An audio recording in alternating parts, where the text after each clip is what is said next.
Hello students, मैं सूरज कुमार आप लोगों का स्वागत करता हूं अपने यूट्यूब चैनल पे, जहां पे मैं वीडियोज अपलोड करता हूं Jharkhand TGT, Jharkhand PGT, IIT JEE mains, advance और जूनियर क्लासेस 9, 10, 11, 12 के मैथमेटिक्स का। तो अगर आप सीखना चाहते हैं मैथमेटिक्स बहुत ही डीपली, आप सीखना चाहते हैं मैथमेटिक्स का हर एक पॉइंट, तो आप मेरे चैनल के साथ जुड़े रहिए। आपको बहुत ही अच्छा कंटेंट यहाँ पे मिलने वाला है। ये वाला क्लास जो है ये झारखंड टीजीटी स्पेशल। आज हम लोग क्या डिस्कस करेंगे स्टूडेंट? तो कल हम लोग क्या डिस्कस किए थे, पहले हम लोग कल के बारे में जान लेते हैं कि पिछले क्लास में जो हम लोग डिस्कस किए थे उसमें हम लोग डिस्कस किए थे कि कोई भी पैराबोला होगा उसका वर्टेक्स देखते थे, अब ओरिजिन में ही हम ले रहे थे। अगर कॉनकेव लेफ्ट वर्ड है, चाहे राइट वर्ड है, चाहे जिधर भी है, तो 4 टाइप का पैराबोला कल हम आपको बताए थे। Y square is equal to 4ax, Y square is equal to -4ax, X square is equal to 4ay और X square is equal to -4ay। ये 4 पैराबोला आपको हम बताए थे कल, इसके बारे में हम डिटेल डिस्कशन किए थे।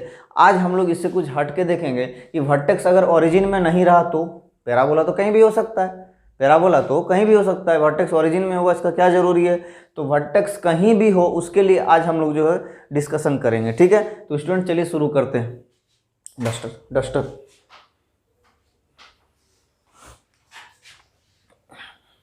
तो देखिए स्टूडेंट, तो और एक चीज आपको बता देना चाहते हैं कि कोई भी पैराबोला बनता है तो पैराबोला के लिए जो उसका इक्वेशन है वो क्वाड्रेटिक इक्वेशन होता है। अब तो देखिए 2 डिग्री का इक्वेशन बनता है हर चीज में, तो एक क्वाड्रेटिक इक्वेशन का हम जनरल फॉर्म लिखते हैं जिसको आप जानते ही हैं। तो जनरल फॉर्म क्या होता है क्वाड्रेटिक इक्वेशन का? y is equal to ax square plus bx plus c, यही तो होता है क्वाड्रेटिक इक्वेशन का जनरल फॉर्म। तो इसी जनरल फॉर्म से हम लोग कोई भी पैराबोला को निकालेंगे, ठीक है। तो देखिए ये क्या है स्टूडेंट? जनरल फॉर्म है, ठीक है। इसमें वर्टेक्स जो है हट के रहेगा ओरिजिन से। चलिए देखते हैं। अब इसको हम लोग क्या करेंगे स्टूडेंट, जैसे हम लोग क्लास 10 में पढ़े हैं कि इसका जो हम लोग परफेक्ट स्क्वायर करने का कोशिश करेंगे, तो चलिए इसका परफेक्ट स्क्वायर कैसे करेंगे उसको हम लोग देखते हैं। तो हम लोग क्या करते थे, लीडिंग कोफिशिएंट को क्या करते थे, कॉमन ले लेते थे। तो आपका यहाँ पे आ जाएगा x square plus B by a x plus c by a. तो ये आपका बन जाएगा एक्स स्क्वायर हो गया स्टूडेंट। देखिए यहाँ पे ये बाहर में है एक्स स्क्वायर प्लस, अब इसको 2a भी बनाइए तब आपको बी स्क्वायर बन जाएगा। तो 2 है, ए कितना एक्स है और बी मेरा आपका ये वाला, आपको बी किस तरह बनाना है कि फिर यहीं के यहीं आ जाए। तो b बाई 2a अगर आप ले लीजिएगा तो देखिए यहाँ से 2 कैंसिल हो जाएगा, बी एक्स बाई ए फिर से आपका खड़ा हो जाएगा। तो 2ab बन गया, तो 2ab बन गया तो बहुत अच्छी बात है। तो b अगर ये वाला है तो b बाई 2a का होल स्क्वायर हो गया आपका a square plus 2a plus b square. तो ये ऐड किए ज़बरदस्ती तो माइनस भी कर दीजिए। अब परफेक्ट स्क्वायर बनाने सीखे ही होंगे 10th क्लास में, तो बस वही आपको हम बता रहे हैं, ठीक है। तो आगे देखिए, तो y इज इक्वल टू आपका देखिए ये x plus B by 2a का होल स्क्वायर हो गया, बाहर में a है x plus B by 2a का होल स्क्वायर, और यहाँ पे माइनस क्या है, माइनस है बी स्क्वायर, ये आपका 4a स्क्वायर हो जाएगा। 4a स्क्वायर नहीं भी लिखेंगे तो कोई दिक्कत नहीं, आने दीजिए। बी स्क्वायर बाई 2a है, 4a स्क्वायर है ना, तो ये आ गया आपका, और प्लस सी बाई ए। यहाँ तक स्टूडेंट आपको समझ में आया होगा। अब आप एक काम करें, अब क्या कीजिएगा, आप यहाँ पे आप देखेंगे स्टूडेंट, तो y is equal to A x plus B by 2a का होल स्क्वायर माइनस, अब इसको आप खोल दें तो क्या हो जाएगा, इधर प्लस सी बाई ए है, इसको इधर ले आइए, और माइनस ये B square by 4a square हो जाएगा, ठीक है स्टूडेंट। अब आगे देखिए,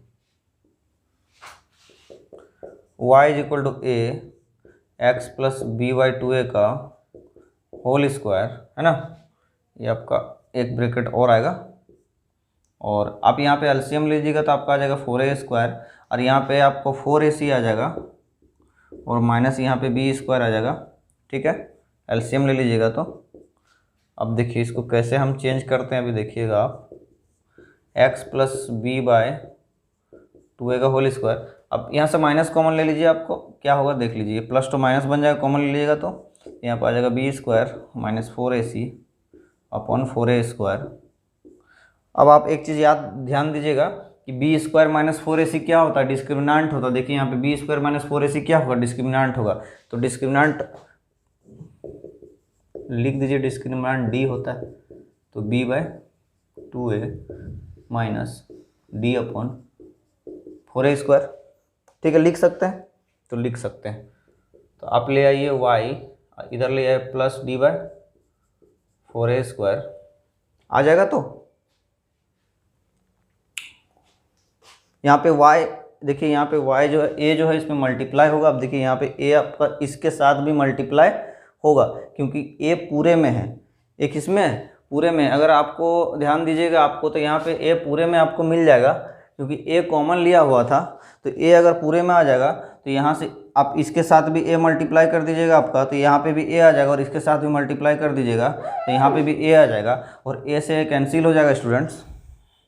तो आपका यहाँ पे क्या आ जाएगा, y, और इधर इसको लाइए plus D by 4a is equal to a और x plus B by 2a का स्क्वायर। ठीक है, तो अब यहाँ पे देखिए, अब एक काम कीजिए, प्लस को इसके अंदर माइनस को लेके जाइएगा तो एक माइनस और आ जाएगा। अब क्यों कर रहे हैं समझ में आ जाएगा आपको ये चीज़।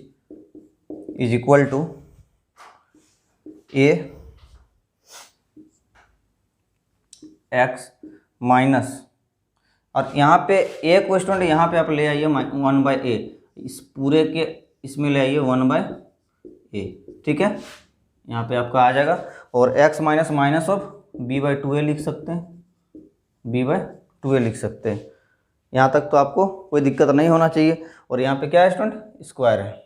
ठीक है, तो ये आपका, और a यहाँ से तो हट ही जाएगा, है ना। तो ये आपका जनरल इक्वेशन हुआ, इसको हम यहाँ पे फ्रेश लिखते हैं कि क्या आ जाता है। देखिए, तो ये आपका आ जाएगा, इसको आप इधर ले आइए, तो x माइनस b/2a, और टोटल का स्क्वायर है, देखिएगा यहाँ पे टोटल का स्क्वायर है equal to 1/a y minus d/4a। तो स्टूडेंट ये रहा जनरल इक्वेशन। क्यों जनरल इक्वेशन रहा, अब हम क्या करेंगे कि इस माइनस b/2a को h पुट कर देंगे और माइनस d/4a को k पुट कर देंगे, तो ओरिजिन जो है, अब देखिए इक्वेशन क्या बन जाता है, x माइनस एच का whole square equal to 1/a y minus K, और 1/a को जो है 4a ले लीजिए, वो latus rectum 4a, latus rectum वाला 4a। ठीक है, तो ये आपका क्या बन जाएगा, ये 4a। तो X square is equal to 4a वाला फॉर्म दिख रहा है आपको। देखिए X square is equal to 4a वाला, लेकिन x को h से आगे बढ़ाया और y को k से आगे बढ़ाया है, तो इसका इक्वेशन किस टाइप से आपका आ जाएगा। तो पैराबोला किस तरह बनेगा, देखिए ये रहा आपका पैराबोला, और ये रहा आपका ओरिजिन। यहाँ पे इस बार वर्टेक्स जो है वो 0,0 पे नहीं है, h, k पर है। तो ये आपका वर्टेक्स हो गया, इसका रहा पैराबोला का एक्सिस रहा ये वाला, ये आपका y एक्सिस है, और ये आपका x एक्सिस है। तो ये आपका हो गया h, k हो गया, h, k हो गया। अब इसका मुंह ऊपर की तरफ क्यों खुला है, हम बताएं कल के, जिसका डिग्री 1 रहेगा मुंह उधर ही खोलना है। तो y देखिए यहाँ पे x वाला का तो 2 डिग्री है तो उधर नहीं खोलना, y वाला का 1 डिग्री है तो उधर खोल दिए। अब पॉजिटिव में तो ऊपर की तरफ, और नेगेटिव रहता तो नीचे की तरफ खुलता y में। ठीक है, तो ये रहा पैराबोला का इक्वेशन। अब हम लोग इसमें चीर फाड़ करेंगे पैराबोला का किस तरह से होगा। सो देखिए, सबसे पहले देखिए आपको क्या क्या मिल जा रहा है इससे। सबसे पहले समझिए, ये 4a जो है क्या है, लेटस रेक्टम, और लेटस रेक्टम कितना आ रहा, 1/a आ रहा, 1/a आ रहा। तो सबसे पहला तो आपको यही चीज़ मिल गया कि लेटस रेक्टम का लेंथ कितना होता है, 1/a होता है। ये क्या है, कोफिशिएंट है एक्स स्क्वायर का, है ना। इस a से और इस a से कंफ्यूज नहीं होइएगा। क्यों नहीं होना है कंफ्यूज, क्योंकि ये लेटस रेक्टम वाला a है, और ये मतलब a कितना है, वो डायरेक्ट्रिक्स से, मतलब वर्टेक्स से फोकस का डिस्टेंस है ये वाला a, और ये वाला a जो है कोफिशिएंट है इसका, कैपिटल A। ठीक है, तो हम लोग यहाँ से लेटस रेक्टम का लेंथ कितना आ रहा है, 1/a। डायरेक्टली एग्जाम में पूछ लिया जाता है कि जनरल फॉर्म में लेटस रेक्टम का लेंथ कितना होता है। तो इससे हम लोग लिख सकते हैं 4a is equal to 1/a लिख सकते हैं। यहाँ से भी एक रिलेशन आपको मिल जा रहा है, और a is equal to 1/4a, यहाँ से एक रिलेशन और मिल जा रहा है। तो इसका आप लोग ध्यान रखेंगे। अब हम लोग इस इक्वेशन में देखेंगे आगे, इसका डायरेक्ट्रिक्स यहाँ पे होगा कहीं पे, ठीक, ये रहा इसका डायरेक्ट्रिक्स। डायरेक्ट्रिक्स का इक्वेशन क्या होगा अभी हमको बता देते हैं। देखिए ये रहा x इज इक्वल टू, ये एक्स एक्सिस है, मतलब y इज इक्वल टू 0 है, y इक्वल टू 0। ये h कॉमा k है, इसको आप हटाइए, यहाँ पर डायरेक्ट लिखिए h की जगह क्या है, देखिए माइनस बी कॉमा 2 है, इसका आ गया x coordinate minus B by 2 है, और y कोऑर्डिनेट देखिए minus D comma 4, minus D by 4 है। तो x कोऑर्डिनेट आ गया माइनस बी बाई 2 है, और y कोऑर्डिनेट आ गया माइनस डी बाई 4 है, किसका, वर्टेक्स का। तो सबसे पहले तो वर्टेक्स ही आपसे डायरेक्ट अगर पूछ लिया जाए कि कोई भी जनरल फॉर्म रहा, कोई भी जनरल फॉर्म रहा, तो जनरल फॉर्म अगर आपको ये दे दिया जाए कि ये पैराबोला का जनरल फॉर्म है, तो उसका वर्टेक्स क्या होगा, तो उसका वर्टेक्स क्या होगा, माइनस बी बाई 2 है, कोमा माइनस डी बाई 4 है। तो अब यहाँ से देखिए स्टूडेंट, ये रहा इसका फोकस, इसको एस मान लेते हैं हम लोग। तो फोकस क्या होगा, डायरेक्ट्रिक्स का इक्वेशन क्या होगा, इसमें हम लोग भी देखते हैं। ठीक, ये एक्स एक्सिस मतलब y is equal to 0 line. अब देखिए यहाँ से ये वाला डिस्टेंस कितना है, y वाला डिस्टेंस, मतलब यहाँ से ऊपर गया तो y, तो माइनस डी बाई 4 है डिस्टेंस है, माइनस डी बाई 4 है। और यहाँ से इसका कितना होता है, a यूनिट होता है, और ये भी आपका a यूनिट होता है। डायरेक्ट्रिक्स से इस वर्टेक्स से डायरेक्ट्रिक्स का भी डिस्टेंस a होता है, और इस वर्टेक्स से फोकस का भी डिस्टेंस a होता है। तो इस इक्वेशन को क्या लिख सकते हैं, इस डायरेक्ट्रिक्स के इक्वेशन को क्या लिख सकते हैं, x एक्सिस को y इज इक्वल टू 0 लिखेंगे। तो यहाँ से यहाँ तक गया टोटल माइनस डी बाई 4 है, और a इसमें माइनस कर दीजिए, तो ये वाला आपका डिस्टेंस आ जाएगा। तो y is equal to minus D by 4 है, माइनस आपका ये हो जाएगा a, और a को क्या लिख सकते हैं, 1/4 है। तो हम लोग लिखेंगे, अब डायरेक्ट a को क्या लिखेंगे, 1/4 है। तो ये हो गया equation of directrix, equation of directrix. अब फोकस क्या होगा, देखिए अब फोकस क्या होगा अभी हम समझते हैं। देखिए यहाँ से यहाँ तक तो x है, यहाँ से यहाँ तक तो x है, तो x वाला में कोई चेंज नहीं होगा, क्योंकि ये माइनस बी बाई 2 है, तो इधर ऊपर जाएगा सीधे में, तो माइनस बी बाई 2 ही रहेगा x कोऑर्डिनेट फोकस का। और y कोऑर्डिनेट में चेंजिंग आएगा, तो यहाँ से यहाँ तक में आपको माइनस डी बाई 4 है, इसमें और a ऐड कीजिएगा, तो माइनस डी बाई 4 है, इसमें प्लस a कीजिएगा, और a का वैल्यू कितना है, 1/4 है, तो आप डायरेक्ट 1/4 लिख दें। तो ये आपका रहा फोकस, डायरेक्टली आपसे पूछ लेगा। तो फोकस कितना हुआ, तो माइनस बी बाई 2 है, कोमा माइनस डी बाई 4 है, प्लस 1/4 है। तो ये रहा इसका फोकस, ये रहा इसका डायरेक्ट्रिक्स का इक्वेशन। अब इसमें जो है अगर डबल ऑर्डिनेट का लेंथ पूछेगा तो सेम हो जाएगा, इस डबल ऑर्डिनेट का लेंथ में कोई चेंजिंग नहीं होगा। 8 रूट AP और 8 मतलब 4 रूट AP और 8a cot थीटा बाई 2, किस सेंस में उसको हम पिछले क्लास में आपको बता चुके हैं। ठीक है, किस सेंस में कौन वाला डिस्टेंस हम लोग को लेना है। तो इसमें जनरल चीज़ हम लोग देख लिए हैं स्टूडेंट। और एक चीज़ आपको देखना है कि ये जो 1/a आ रहा है, ये 1/a आ रहा है, जिसको हम 4a लिखे हैं, 4a is equal to 1/a लिखे हैं। ठीक है, तो 1 क्या है, अब अगर इस इक्वेशन को अब एक तरफ y को एक तरफ ले आए तो ax² plus bx plus c minus y is equal to 0 हो जाएगा। तो हो जाएगा। तो अगर आप देखिएगा यहाँ पे 1 क्या, इसको हम मॉड ऑफ 1/a लिख देंगे तो कोई दिक्कत है, नहीं है दिक्कत। ठीक है, नहीं दिक्कत है। तो 1 को मॉड 1 भी लिख देंगे तो कोई दिक्कत नहीं है। ठीक, अब देखिए ये 1, देखिए इस y का कोफिशिएंट कितना है, तो -1 है। तो इससे तो -1 प्लस 1 दोनों निकल के आएगा। देखिए यहाँ पे आ रहा था 1/a आ रहा था, तो इस 1 से प्लस a माइनस a दोनों निकल के आएगा। और a कोस किसका कोफिशिएंट है, x² का कोफिशिएंट है। तो हम लोग डायरेक्ट नहीं लिख सकते हैं, मॉड ऑफ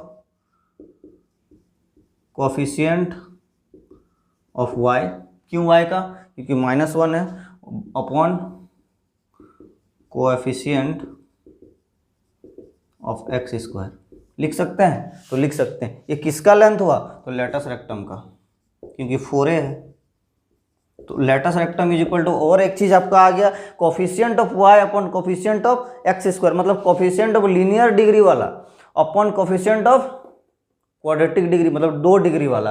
तो इससे भी आप उसमें मॉड लगाइएगा, तो इससे भी आपका लेटस रेक्टम का एक लेंथ आया, इससे भी आपका लेटस रेक्टम का एक लेंथ आया। आपका यहाँ पे फोकस मिल गया, यहाँ पे आपका वर्टेक्स मिल गया, डायरेक्ट्रिक्स का इक्वेशन मिल गया। ठीक है, तो यही जनरल फॉर्म है स्टूडेंट। इसके बाद हम लोग जो है इसका जो 4 फॉर्म होता है, एक अब इसमें इसको हम लोग नीचे करें, इसका कॉन्केव डाउनवर्ड करेंगे, फिर कॉन्केव लेफ्ट करेंगे, कॉन्केव राइट करेंगे, तो उस हिसाब से देखेंगे। पहले इसको आप चाहते एक बार नोट कर सकते हैं, फिर हम लोग आगे बढ़ते हैं। अभी हम लोग देखें कि कॉन्केव अपवर्ड अगर रहेगा तो जनरल इक्वेशन में, तो उसका सारा पॉइंट किस तरह से निकालेंगे। तो यही तो इसमें कॉन्केव अपवर्ड कब आ रहा था, जब ये वाला इक्वेशन लिखे a x square plus b x plus c लिखे, तो उसमें ए पॉजिटिव स्टूडेंट, ये आप ध्यान रखिएगा, हम अभी आपको नहीं बता पाए थे, लेकिन इसमें आप ध्यान रखिएगा कि ए पॉजिटिव होगा तभी ऊपर की तरफ मुंह खुलेगा, ठीक है, ये आपको हम बता दिए। अब अगर नेक्स्ट किस केस है, यही सेम इक्वेशन रहा, y is equal to A x square plus b x plus c रहा, तो इस केस में क्या है, अगर ए नेगेटिव दिया हुआ मतलब लीडिंग कोफिशिएंट नेगेटिव दिया हुआ, तो इस केस में पैराबोला किस तरह बनेगा और उसका क्या पॉइंट होगा, कुछ नहीं होगा, पैराबोला उलट के इस तरह बन जाएगा। और सारा का सारा जैसे हम इस तरह इसमें निकालें, उसी तरह इस पैराबोला में भी हम लोग को निकालना है। उसी तरह क्या करना, इस पैराबोला सिर्फ नेगेटिव वाला पॉजिटिव हो जाए, कुछ चेंजिंग होना नहीं है, ठीक है। ये आपका इधर था तो ऊपर चल जाएगा, नीचे था तो ऊपर चल जाएगा, बस इसमें कोई चेंजिंग नहीं होना, ये पैराबोला चेंज हो जाएगा। क्यों, क्योंकि ए नेगेटिव होगा तब। जनरली आपका एग्जाम में यही वाला पूछा जाएगा, इसी को बेस मान के हम लोग चलते हैं। फिर हम लोग जो आप कॉन्केव राइटवर्ड को डिस्कस करते हैं स्टूडेंट, ठीक है। तो पहले आप इसको एक बार देख ले, फिर हम लोग कॉन्केव अपवर्ड को राइटवर्ड को डिस्कस करेंगे। तो स्टूडेंट अभी हम लोग डिस्कस करेंगे कॉन्केव राइटवर्ड पैराबोला, जो जनरल इक्वेशन दिया हुआ है इसमें क्या दिया हुआ है, x is equal to a y square plus b y plus c, अगर ए पॉजिटिव अगर दिया हुआ है, तो इसमें देखिए स्टूडेंट डिग्री 2 किस में है, तो वाई में, और डिग्री 1 किस में है, तो एक्स में। जिसका डिग्री 1 रहता है मुंह उधर खुलता है, लेकिन इसका वर्टेक्स 0,0 पे नहीं होगा। तो सेम अगर पिछला टाइप, मतलब पिछले बार हम लोग जिस तरह परफेक्ट स्क्वायर किए, उसी तरह इसमें भी अगर परफेक्ट स्क्वायर करेंगे, on completing the perfect square we get क्या मिल जाएगा इससे, 1/a x plus D, D माना डिस्क्रिमिनांट है, X plus D by 4a is equal to Y plus B by 2a का होल स्क्वायर। तो अभी आगे बढ़ते हैं हम लोग, तो इसको लिखें 1/a, एक्स इसको माइनस और माइनस डी बाई 4a लिख देंगे, तो कोई आपत्ति नहीं होना चाहिए आपको, is equal to Y minus of minus B by 2a का होल स्क्वायर, ठीक है। तो अब देखिए ये आ गया, इसको इधर लिख दीजिए, y minus minus B by 2a, total में स्क्वायर है बाहर में, और 1/a equal X minus minus of D by 4, ठीक है, ये आप ध्यान रखेंगे। अब देखिए स्टूडेंट क्या आ गया, अब इसको जो आप k और इसको जो है h पुट करेंगे, ठीक है। x वाला को h पुट करेंगे और y वाला को k पुट करेंगे, तो क्या आ जाएगा, y माइनस k का स्क्वायर इज इक्वल टू, और इसको 4a पुट कीजिए, तो आपका 4a एक्स माइनस एच आ गया, ठीक है। तो देखिए Y square is equal to 4ax वाला फॉर्म आ गया। तो Y square is equal to 4ax वाला फॉर्म कब होता है, कॉन्केव राइटवर्ड पैराबोला में।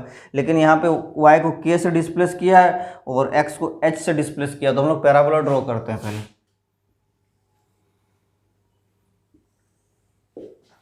इसका मुंह खुलेगा राइट का तरफ, क्यों, क्योंकि डिग्री किसका 1 है, x का, और पॉजिटिव है तो राइट साइड में खुलता है। इसका ये रहा एक्सिस, ठीक, ये रहा इसका वर्टेक्स, और वर्टेक्स इसका कहाँ चल गया, h, k पे चल जाएगा। तो h कितना था, माइनस डी 4a है, माइनस डी 4a, और k कितना है, तो माइनस बी बाई 2 है। इसमें सब रिवर्स हो जाता है पिछला केस से, उसमें माइनस बी बाई 2 है, माइनस डी बाई 4a था, इसमें माइनस डी बाई 4 है, माइनस बी बाई 2 है। डी डिस्क्रिमिनेंट है, आप याद रखिए, डिस्क्रिमिनेंट मतलब बी स्क्वायर माइनस 4ac, ठीक है। तो ये आपका वर्टेक्स आ गया, और ये आपका रहा डबल ऑर्डिनेट, ठीक है। तो डबल ऑर्डिनेट का भी इक्वेशन देखेंगे, ये आपका वाई एक्सिस रहा, ये आपका एक्स एक्सिस, ये ओरिजिन, ठीक है स्टूडेंट्स। तो यहाँ तक आपको समझ में आ गया। तो अब हम लोग इसमें कूद पढ़ते हैं, देखिए क्या क्या निकलेगा। ये आपका फोकस रहा, ये वर्टेक्स था। अब देखिए ये डायरेक्ट्रिक्स है, और हम लोग सबसे पहले क्या करते हैं ना कि फोकस को निकाल लेते हैं। तो यहाँ से देखिए स्टूडेंट्स, आपका y कोऑर्डिनेट पे कोई चेंजिंग नहीं आएगा, क्योंकि इस वर्टेक्स पॉइंट को मिल गया है, तो इसके x बढ़ रहा है, यहाँ से a डिस्टेंस पर है ये, और यहाँ से भी ये a डिस्टेंस पर है, या तो आपको मालूम ही है। तो यहाँ पे आप लोग देख सकते हो 1/a को 4a लिख सकते हैं, 1/a को 4a लिख सकते हैं, और a is equal to 1/4a आ जाएगा इससे, है ना। तो चलिए देखते हैं। तो अब s को अगर लिखेंगे तो देखिए यहाँ से यहाँ तक, देखिए आपका a में y कितना, पहले x को देखते हैं, a में x कितना माइनस डी बाई 4 है, और यहाँ से a बढ़ गया, तो -d/4a प्लस ए हो जाएगा। लेकिन प्लस ए को क्या लिख सकते हैं, 1/4 ही लिख सकते हैं, तो 1/4 लिख दीजिए आप, कॉमा। और y में कोई चेंजिंग नहीं की कि इसमें सीधा है ना, तो y जितना था -b/2a ही रहेगा। तो ये आपका क्या आ गया, फोकस आ गया। ठीक, अब हम लोग को डायरेक्ट्रिक्स का इक्वेशन लिखना, तो डायरेक्ट्रिक्स का इक्वेशन हम लोग लिखते हैं। देखिए क्या आता है। ठीक है, ये पैरेलल किसके है, तो y एक्सिस के पैरेलल है। तो y एक्सिस में x = 0 होता है, y एक्सिस, तो x = 0, तो यहाँ से देखिए कितना दूर है, देख लीजिए। पहले यहाँ से यहाँ तक में देखिए ना कि x कितना है, -d/4a है, और उसमें a माइनस कर दी तो आ जाएगा। तो x = कितना हो जाएगा, -d/4a माइनस a कर दीजिएगा, और a को 1/4a लिख सकते हैं, तो 1/4 लिख दें। ये रहा डायरेक्ट्रिक्स का इक्वेशन। तो डायरेक्ट्रिक्स मिल गया स्टूडेंट, फोकस मिल गया, वर्टेक्स मिल गया, और इसमें तो कुछ बाकी नहीं रह गया। हाँ, लेटस रेक्टम। लेटस रेक्टम क्या होता है, तो 4a होता है। अब 4a को क्या लिख सकते हैं, 1/a लिख सकते हैं। ठीक है, तो ये हो गया आपका लेटस रेक्टम। पिछला केस में भी 1/a था, तो 1/a को अगर हम लिखें, मॉड ऑफ 1/a लिखे, तो 1 क्या है, देखिए इस इक्वेशन को अगर आप लेके आए इधर, ay² + by + c - x = 0 कर दें, तो 1 क्या है, x का कोफिशिएंट है। यहाँ पे मॉड में ले लिए, इसीलिए mod of coefficient of x upon, और a क्या है, y² का कोफिशिएंट है, तो कोफिशिएंट ऑफ y²। ठीक है, मतलब ऊपर में लीनियर का कोफिशिएंट होता है और नीचे क्वाड्रेटिक वाला का कोफिशिएंट होता है। तो ये आपका लेटस रेक्टम आ गया, a का भी वैल्यू मिल गया, 4a का भी वैल्यू मिल गया, सारा फॉर्म मिल गया। अब इसमें एक नेक्स्ट क्या आएगा, यही वाला इक्वेशन आएगा जिसमें a नेगेटिव कर देगा, इसमें लीडिंग कोफिशिएंट नेगेटिव कर देगा, तो क्या होगा, ये वाला पैराबोला इस साइड घूम जाएगा, लेफ्ट की तरफ घूम जाएगा। बाकी जिस तरह इसमें निकालें आप उसमें भी निकाल सकते हैं। ठीक है स्टूडेंट्स, तो इतना आपको समझ में आया होगा, ये जनरल फॉर्म से हम लोग पैराबोला किस तरह से निकाल सकते हैं। अब हम लोग आगे जो है इसका जनरल इक्वेशन को देखेंगे अगले लेक्चर में, जो जनरल इक्वेशन ऑफ पैराबोला होता है उसको देखेंगे, और आगे हम लोग पैराबोला में बहुत सारा क्वेश्चंस भी लेंगे अगले क्लास में। तो आज के लिए स्टूडेंट इतना ही, वीडियो को देखने के लिए बहुत बहुत धन्यवाद। आज के लिए इतना ही, थैंक यू।